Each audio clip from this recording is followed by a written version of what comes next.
Guys, welcome to my kitchen again.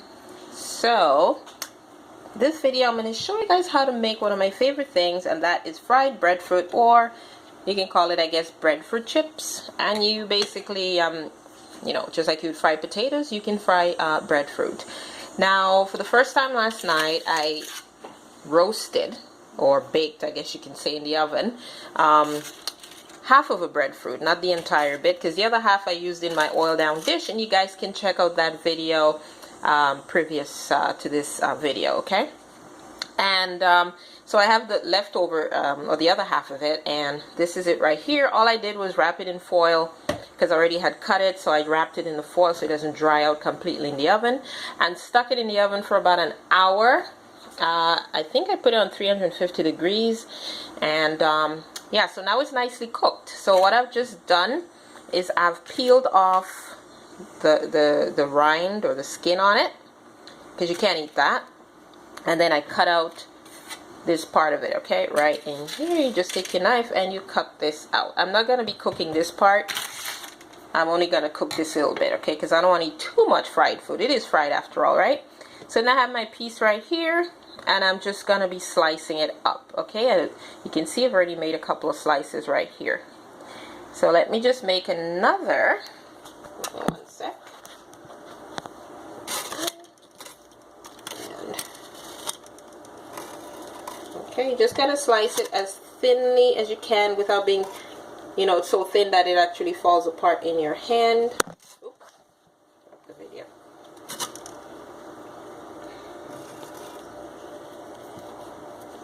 Okay, so you guys get the idea. You're just going to be slicing this up just like that, so that when you fry it, it becomes nice and crisp. Now guys, normally people roast the breadfruit on coals, right? In a coal pot. That's the traditional way to do it. But I don't have a coal pot in Canada or Toronto, so this is what I'm going to try. Okay, so as you can see, guys, we've got our lovely slices right here. Get my hands out of the way. Okay. Get a good look. Smells good. It's got a sweet sort of scent to it. And now we are going to take these bits and fry them up, okay? Until they're basically crispy and golden brown, which is not going to take a very long time. So if you give me one sec, I'm going to grab the oil, and then we're going to get going. I think today I'm just going to use some olive oil, although normally I don't cook olive oil, guys. I usually use coconut oil, but I'm going to use olive today just because I want something more rich tasting, and olive oil will do that, okay? One moment. Alright, so now we're over on the stove right here. We've got a regular, non-stick frying pan will be the easiest thing to use so they don't stick. And I've already got a little oil in there, but I'll show you. Just pour enough to, you don't need a lot, because all you're doing is really crisping these, because they're pretty thin, okay? So you don't need a lot of one. And then we're just gonna wait for that to heat up.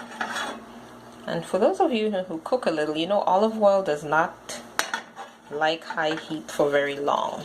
It will start to smoke on you pretty fast compared to other oils, so we'll just give that a moment to heat up. Okay guys, still waiting for the oil to reach the right temperature. I'm going to use a little piece of breadfruit right here to test it out in a sec. If it sizzles, then it's ready. It's ready, guys. See that? So let's put our breadfruit in there. And guys, we're gonna fry these on a medium heat. As you can see, my pot has some issues. I need to get a new frying pan. It tilts. Something happened to the bottom, not sure what, but it does not sit flat on any surface. But no matter, it's usable. Okay, so I'm just gonna put my breadfruit slices in the oil just like that. Be careful, of course, it is hot oil after all. And so I don't forget, I'm gonna turn down the temperature, because you always want to try and fry things on medium heat. High heat, you're just asking for nicely burnt, probably undercooked food. Let's put a few in here. Okay. Now my pot is not big enough to put all of them all at once, so I'm just going to do this batch, show you guys this batch, and then fry the rest after. I'm going to need a fork to flip these over. So all we're going to do is just wait for it to, you know, change color. That's it. You want a nice golden brown color.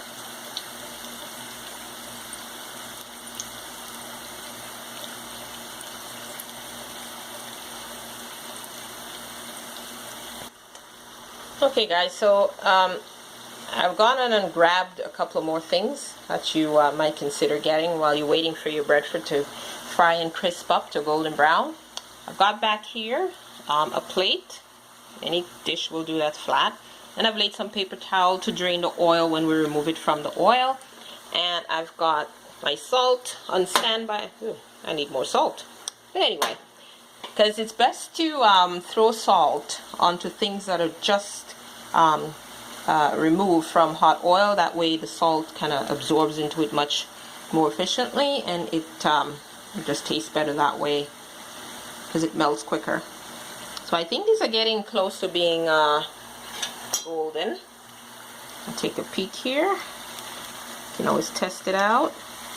Yeah, the color is changing slowly but surely. Now I tend to fry things a little dark. That's just the way I like things. Extra, you know, crisp and really golden.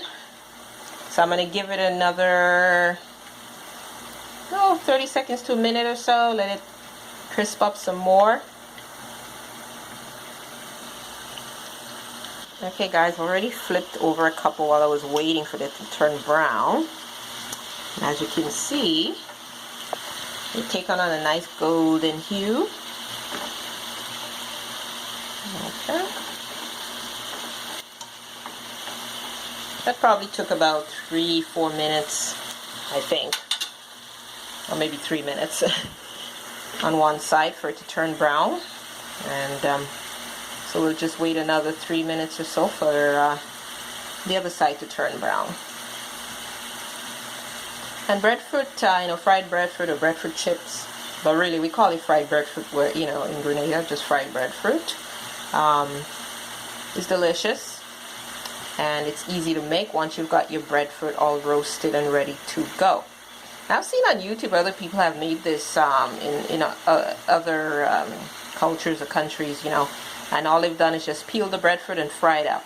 I guess that's possible, but the thing is when you roast it, especially if you roast the breadfruit on an open fire, wood fire, which is traditional, you get an amazing sort of roasted, smoky flavor to the breadfruit as well.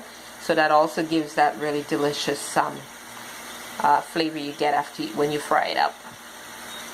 So we're almost there, guys. Right, just give it a few more minutes.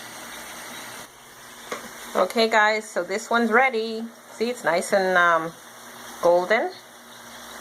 You know, I could brown it even more, but I don't want to overdo it to the point. Because if you cook it or over fry it, you'll get a bitter, slightly bitter taste, right? So don't get too enthusiastic. Ooh, that is going to be extremely crispy, I can tell.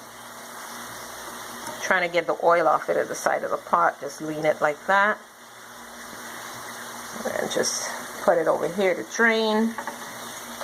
Yeah, it's a good color. Just going to flip this one more time. This one doesn't seem to want to get brown as fast as the others. Oh yeah, that's the color I love. See that? You hear that, guys? Yeah. Crispy. Crispy and delicious. That's what I'm talking about. I'm going to take this one out in a minute. But you know, I like to go as crispy as I can get it, guys. Crispy as I can get it before burning it. Okay. Oh yeah, that's good. So I'll take this one out. Okay. Oops. Ooh. You know, you could use tongs instead of crazy me using fork. But this is real cooking, guys. You know, this is how I do it at home. You don't always do it the proper way. Okay. I'm going to flip this one more time just to get it to brown all the way through the way I like it. And then we're going to go on to our second batch. And that's it.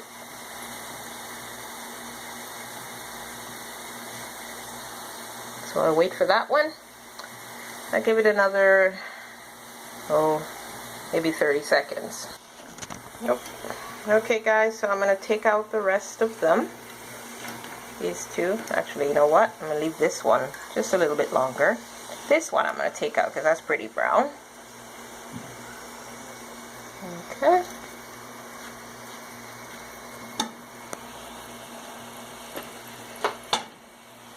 And then next step will be to throw the salt on, guys. So I'm just showing you now, just give a nice light dusting of salt. I'm using sea salt, but you can use whatever salt you use for your cooking.